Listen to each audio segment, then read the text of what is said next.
మేషరాశి వారికి ఈ యొక్క ఫిబ్రవరి మాసంలో అసలు మీ యొక్క రాశి నుంచి గ్రహాలు ఎలా ఉన్నాయి అని చెప్పి చూసుకున్నట్లయితే దశమ స్థానంలో అధిక గ్రహాలు ఉన్నటువంటి మీకు ఒక్కొక్క గ్రహం చూసుకున్నట్లయితే ఇప్పుడు రవి, కుజుడు, బుధుడు, శుక్రుడు ఉన్నారు దశమంలో. కాకపోతే ఈ బుధుడు 3వ తేదీ మారుతున్నాడు లాభస్థానంలోకి, అంటే కుంభంలోకి. మరియు అదేవిధంగా శుక్రుడు 5వ తేదీ, కుజుడు 22వ తేదీ, రవి 14వ తేదీ. అంటే ఈ ఒక్కొక్కటిగా మారుతూ మనకి జనవరి మాసంలో ఎలా అయితే పంచగ్రహ కూటమి ఏర్పడిందో ఫిబ్రవరి మాసంలో కూడా 17, 18 తేదీల్లో పంచగ్రహ కూటమి ఏర్పడుతుంది. మరలా 22వ తేదీ నుంచి కుజుడు చేరగానే చంద్రుడు మారగానే మళ్ళీ వస్తుంది. అంటే ఆల్మోస్ట్ లాస్ట్ 10 డేస్, ఫిబ్రవరి మాసంలో లాస్ట్ 10 డేస్ పంచగ్రహ కూటమితో ఉంటుంది.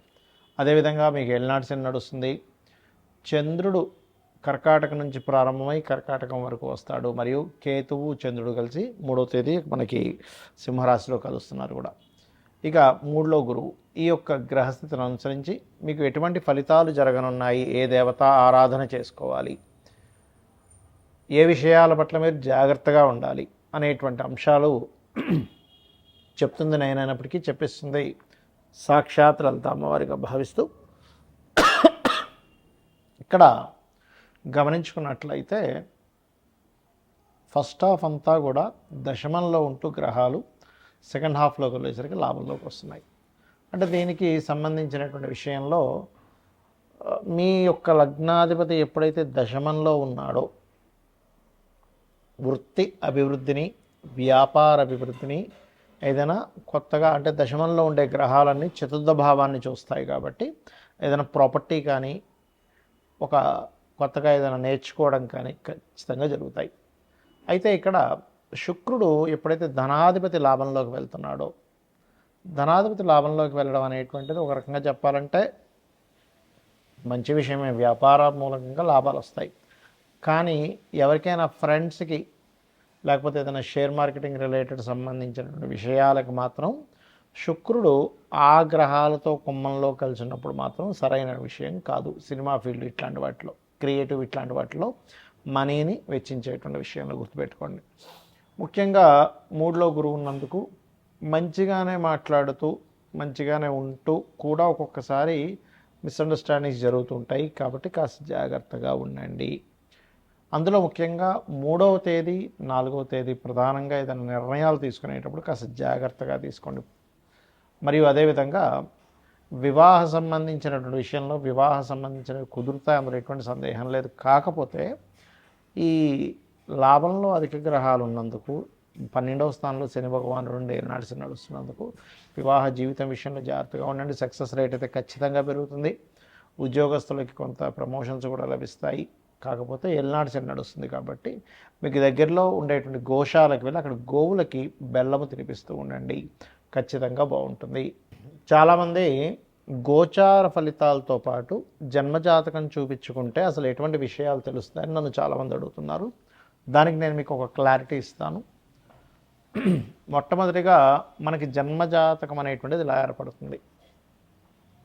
మనము పూర్వజన్మలో చేసిన కర్మలు, ఈ జన్మలో చేస్తున్నటువంటి కొన్ని నిర్ణయాల మూలంగా కూడా మనకి గ్రహాల యొక్క అనుకూలత, ప్రతికూలత అనేటువంటిది లభిస్తూ ఉంటుంది, గుర్తుపెట్టుకోండి. అయితే 90% ఆఫ్ పూర్వజన్మల్లోదే, ఒక 10 to 15% మనకి ఈ జన్మలో చేసేటువంటి ధర్మబద్ధంగా ఉండడం వీటి వల్ల జరుగుతూ ఉంటుంది. అయితే ఇక్కడ ఏ గ్రహం బలంగా ఉంది, ఏ గ్రహం బలహీనంగా ఉంది, ఏ భావం బలంగా ఉంది, ఏ భావం బలహీనంగా ఉంది, ఏ భావం ఏ విషయాన్ని చెప్తుందని చెప్పేదే జ్యోతిషశాస్త్రం. అంటే దీనివల్ల మనకేమిటి అంటే చూడండి, మన బాడీలో, మన శరీరంలో ఫలానా వైటమిన్స్ తగ్గాయి అని తెలుసుకున్నాక ఏం చేస్తాం, వైటమిన్స్కి కోసమని సమ్ టాబ్లెట్స్ తీసుకోవడం, పిల్స్ తీసుకోవడమో, లేకపోతే ఫలానా ఫుడ్ తీసుకోవడమో, ఫలానా ఫుడ్ ఆపడమో చేస్తూ ఉంటాం కదా. ఎందుకు? శరీరం బాగుండడానికి. అలాగే మన జన్మజాతకంలో ఉండేటువంటి యోగాలను పరిశీలన చేసి ఏ భావం బలంగా ఉంది, బలహీనంగా ఉంది. ఉదాహరణకి వాళ్ళు శారీరకంగా బలహీనంగా ఉన్నారంటే లగ్నభావం బలహీనంగా ఉందని అర్థం. అప్పుడేంటి, ఆ లగ్నభావాన్ని స్ట్రాంగ్ చేయడానికి లగ్నాధిపతి ఎక్కడున్నాడని తెలుసుకొని దానికి సంబంధించిన దానాలు ఇవ్వడమో, దానికి సంబంధించిన ఫుడ్ తీసుకోవడమో చేస్తూ ఉంటాం. అలాగే ధనం ఎంత మనం ప్రయత్నం చేస్తున్నా ఇవాళ రేపు సొసైటీలో ఇబ్బంది పడుతుంది ఏదైనా ఉంటే ధనం కోసమే ముఖ్యంగా. దాని తర్వాత రుణరోగ శత్రువుల కోసం ఇబ్బంది పడుతూ ఉంటారు. అయితే ఇక్కడ ఈ ధనాధిపతి ఎక్కడ ఉన్నాడు అనేది ముఖ్యంగా తెలుసుకోగలగాలి. ధనాధిపతి కనుక బాగున్నట్లయితే, చాలామంది చూడండి పెద్దగా ఏం చదువుకోలేదండి, కానీ ఏంటో ఆటోమేటిక్గా డబ్బులు వచ్చేస్తున్నాయి ఆయనకి, ఆ వ్యాపారం పెట్టాడు ఈ వ్యాపారం పెట్టాడు అంటుంటారు. అంటే చదువుతో సంబంధం లేకుండా ధనం వస్తూ ఉంటుంది కొంతమందికి. మరి కొంతమందికి అసలు ఆయన పెద్ద పని చేసే అవసరం ఉండదు. ముత్తాతలు రకరకాల ప్రాపర్టీస్ కొని ఉంటారు, వాటి రెంట్స్ వస్తూ ఉంటాయి. ఏమిట్రా ఇది అనిపిస్తూ ఉంటుంది. అదంతా పూర్వజన్మ కర్మలు. అయితే ప్రతి మనిషి కూడా వాళ్ళ రెండవ అధిపతి ఎలా ఉన్నాడో చూసుకోవాలి. రెండవ స్థానాధిపతి కనుక బలహీనంగా ఉంటే వాళ్ళు ఎన్ని ప్రయత్నాలు చేస్తున్నా ధన విషయంలో పాపం వెనకబడుతూనే ఉంటారు. ఆ ఒక్క చిన్న లిటిగేషన్, అంటే చిన్న ఎగ్జాంపుల్ చెప్తా చూడండి. ఒక వ్యక్తికి ఇక్కడెక్కడో క్లాట్ ఏర్పడింది అనుకుందాం. ఈ చెయ్యి కాలు తిమ్మిరిగా అయ్యి పెరాలసిస్ వచ్చింది, సంథింగ్ ఆగిపోయింది. మీరు ఎంత చేస్తున్నా సరే మీకు సెట్ కాదు అంత ఈజీగా. క్లాట్ ఎక్కడ ఏర్పడిందో అది కరగాలి. అది కరిగితే రక్త ప్రసరణ అయితే, దాని వేవ్స్ కనెక్ట్ అయితే బాడీ మన బుర్రలో ఉన్నటువంటి మెదడులో ఉన్నటువంటివి ఏవైతే ఉన్నాయో అవి కనెక్ట్ అయితే అవి ఖచ్చితంగా ఆటోమేటిక్గా వాళ్ళకి సెట్ అయిపోతుంది. అట్లాగే మనం పూర్వజన్మల్లో ఎక్కడ ఏ కర్మ మూలంగా అక్కడ ఆగింది, దానికి సంబంధించినటువంటి విషయంలో మనం ఎట్లా తెలుసుకోవాలి అనేటువంటి విషయం చెప్తుంది జ్యోతిషశాస్త్రం. కాబట్టి మీ ధనాధిపతి ఎవరు, ఆ రూపంలో మీరు కనుక చిన్నప్పుడు చదువుకోవడము, దానికి సంబంధించిన వర్క్స్ నేర్చుకోవడం ద్వారా బాగుంటుంది. అదేవిధంగా మనం చేసే ప్రయత్నాలు అనుకోండి, మనం ఏ దిశలో ఉండాలి, అలాగే సంతాన అభివృద్ధి, అసలు సంతానం ఎప్పుడు పొందితే మంచిది, సంతాన అభివృద్ధి అవ్వాలంటే ఏం చేయాలి, మనకి ఇవాళ రేపు అందరూ ఇబ్బంది పడుతుంది దేని గురించి అంటే రుణాలు ఉన్నాయని, రోగాలు ఉన్నాయని, శత్రుత్వాలు ఉన్నాయి. ఇవి అసలు ఎందుకు ఏర్పడుతున్నాయి, మనం ఏ కర్మ వల్ల వీళ్ళందరూ ఏర్పడ్డారు మన చుట్టూ, అలాగే వివాహం అసలు ఎప్పుడు చేసుకుంటే మంచిది, ఇలాగ అనేకమైనటువంటి విషయాలు. అంటే ప్రొఫెషన్లో ఎందుకు ఎదగలేకపోతున్నాం, ప్రొఫెషన్లో ఎక్కువ చేంజ్ అయితే మంచిదా, విదేశాలకు వెళ్ళుంటే మంచిదా, లేనట్లయితే ఇన్వెస్ట్మెంట్స్ ఎప్పుడు చేస్తే మంచిది, ఇలా ఒకటి రెండని కాదు అనేకమైనటువంటి అంశాలు. రత్నం గురించి కానివ్వండి, మనం తెలియక ఏం చేస్తామంటే ఏదో రత్నం పెట్టేసుకుంటాం. అలా కాకుండా స్పెసిఫిక్గా మీకు ఫలానా రత్నం వల్ల కొంత సపోర్ట్ లభిస్తుంది. ఒక విషయం చెప్తాను, రత్నం పెట్టేసుకోగానే వెంటనే కోటీశ్వరుడు అయిపోతాడు అనేది పూర్తిగా అబద్ధం.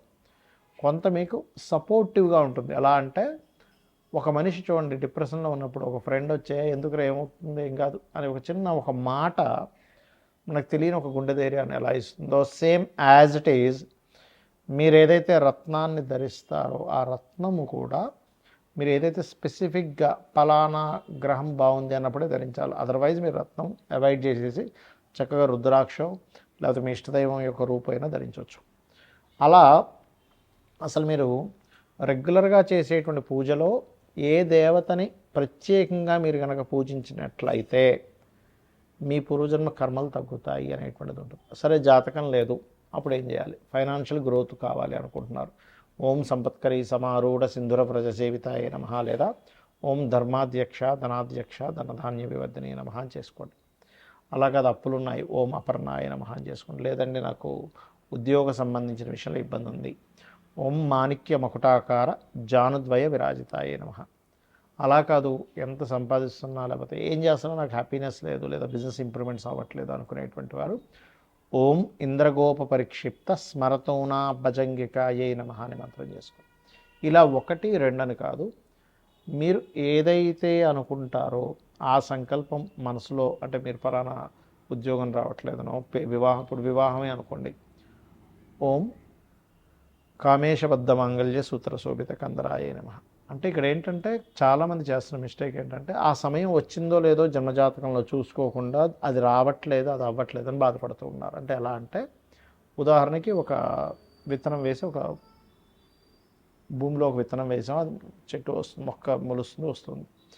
మొలుస్తున్నప్పటి నుంచే మనం చూస్తూ ఏమిటి దీనికి ఇంకా పళ్ళు రావట్లేదు, పుష్పాలు రావట్లేదు అంటే అట్లా అదొక ఏజ్ వచ్చిన తర్వాత ఇన్ని సంవత్సరాలకి అది పుష్పాలు ఇస్తుంది లేకపోతే ఫలాలను ఇస్తుందని ఒక నాలెడ్జ్ ఉందనుకోండి, అప్పుడు హ్యాపీగా 5 సంవత్సరాల తర్వాత వస్తుంది అని ఒక ఫిక్స్ అయి ఉంటుంది. కాబట్టి ప్రతి జాతకానికి కూడా ఎప్పుడు వివాహం అవ్వాలి, ఎప్పుడు చేసుకుంటే మంచిది, ఎప్పుడు ఇన్వెస్ట్మెంట్స్ చేయాలి, ఏ రంగాల్లోకి వెళ్తే మంచిది, ఎందుకు ధన సంబంధించిన ఇబ్బందులు వస్తున్నాయని ఒక క్లారిటీగా ఒక జ్యోతిలాగా వెలుగుని చూపించేది, ఒక దారిని చూపించేది జ్యోతిషశాస్త్రం. కాబట్టి మీరు తెలుసుకొని అమ్మవారి అనుగ్రహంతో మీరు చక్కటి ఆయురారోగ్యాలని పొందుతారని మనస్ఫూర్తిగా కోరుకుంటూ శ్రీమాత్రే నమః.